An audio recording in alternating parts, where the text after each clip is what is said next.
Okay, so we've got Rachel here from the Newlife Foundation, and she's going to be able to tell us a bit about the organisation to begin with. Okay, I'm a community fundraiser for Newlife Foundation. We're a national UK charity, but we're based in Staffordshire.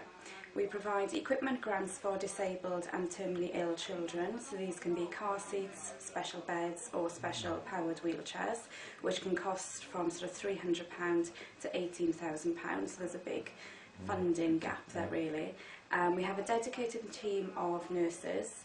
We campaign for a fairer deal for disabled children, and we were mentioned in the House of Parliament actually on Monday, so that was quite good. Fantastic. And we fund medical research every year. Okay, brilliant, thank you. Okay, so what kinds of volunteering opportunities then can people get involved in? Well, because we're based in Staffordshire, but we cover all the UK, we're always looking for volunteers to help us around the UK doing different events. So maybe they could hold a street or supermarket collection, or they could organise their own event on campus. But one sort of unique opportunity which we have for volunteers is kind of like a mini apprentice style challenge. We can give students boxes of jewellery. They then repair the jewellery and sell the jewellery within sort of a set time period. They can do it individually or in little groups or as part of a society. And the group that raises the most money wins a digital camera by the set deadline. Oh, wow. So it's quite a nice little prize for them. And I also believe that you recycle other goods as well. Yeah, we have quite a big charity shop down in Staffordshire, in Cannock, and lots of corporates donate sort of end-of-line clothing to us, so we sell that on to members of the public. And that's really where our jewellery comes from, because lots of the jewellery is broken, so it can't be sold on the shop floor.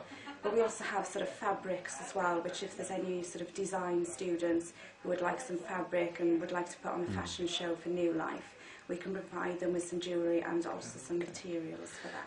So in theory as well, if we had a sport or society who were willing to put together some sort of a challenge and fundraising bid for you, then you'd be able to provide some prizes and some form of incentive. We can give them the sort of resources to get them started, some advice if they need it, and then also a nice prize at the end as well. Wow, fantastic. And have you got any examples of any sort of student projects running? We've worked with York University previously.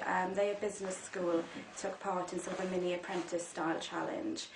We gave them boxes of jewellery, and they sort of split up into different groups, and they raised £6,000 in about 6 hours. Wow. So they repaired the jewellery in advance and then sold it in 6 hours, and I think the £6,000 was probably a lot more than what it probably retailed at in the first place. That was quite a good success really for both the students and the charity. Yeah, that's amazing. And how big was that group, do you know? I think there was only about 6 groups. Really? 6 groups of 5. Oh, okay. Yeah. So it's quite doable within university. Yeah, it is, It's a bit different as well. You can be a little bit creative, and then if you've got people who are creative and people with a business mind, it's different skills and things. And are there any opportunities for students to, say, get involved in helping out with any administration or policy, practice, research or anything like that? We sometimes look for volunteers who maybe can do some phoning for us, as cold calling really, if we're trying to generate new support. So for example in Bradford at the moment we haven't got any companies or organisations which have our collection tins.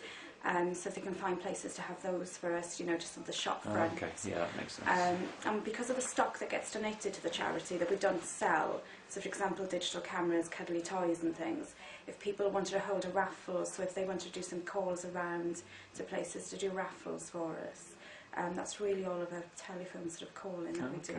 Okay. So I'm just thinking that some of our working in the third sector module students are quite interested also. They really want to get involved with the volunteer, but they're also quite interested in looking at how the organisation actually operates. So its policies and its practice and what kind of guidelines it has to operate to, and also its funding structure and things like that. And would there be opportunities for students to be able to sort of maybe meet with you or meet with somebody else and kind of dig into that a little bit? Yeah, we do quite a lot of trusts and grant applications. So there's quite a lot of form filling and you get a different sort of insight into the charity. And our fundraiser who deals with that is only based in Leeds actually, so he could probably pop down or I can come up and see students again. That's brilliant. So that's a different sort of angle really. Okay, fantastic. And what kinds of sort of qualities or sort of aspirations are you looking for in a volunteer? sort of a flexible person really, because the volunteering opportunities sort of come up as and when really. But then if somebody decided to take on the jewellery challenge, that would be for a longer period, sort of repairing it, sorting it and then selling it. So they would need to be committed for quite a few hours, I think. Okay. Probably not, you know, every day, but maybe once a week, a couple of hours when they've got some free time just to fiddle away and repair the jewellery and then organise a sale. So maybe some people who are a bit creative but also know what sells well and what prices to set it at, and just really friendly and approachable really. Okay. And like you say, it's quite flexible, so providing this group sort of operate within the conditions of what is needed, they're able to set out their own kind of time frame for being able to do things. Yeah. Okay, that's really good. And so if any volunteers want to get involved, what would they need to do? Well, they can have a look at our website actually. That might be a good place for them to start, which is www.newlifecharity.co.uk. And then I'll give them some more information, and there's a fundraising page on there as well. Or they can drop me an email, which is rthomas@newlifecharity.co.uk, or give me a ring on my mobile, which is 0797 434 8993. Fantastic, brilliant. And is there like a formal application process then? There's for not really, volunteers? to be honest, Oh, no. okay. So they can just drop us an email or give us a call. Right. We can chat over the phone, or if needs be, we can come up and visit them, you know, for the initial sort of chat. Right. We can also do a taster session, so if they start doing the jewellery and then they decide they don't like doing it, that, you know, that's a good they idea. don't feel that they have to do it. Yeah. And do they need to fill out a CRB check, or? Yeah. Okay. Yeah. So it's fairly quick and fairly straightforward to get into. Yeah. Okay. And sorry, well, something I should have asked earlier, but it's a good question now.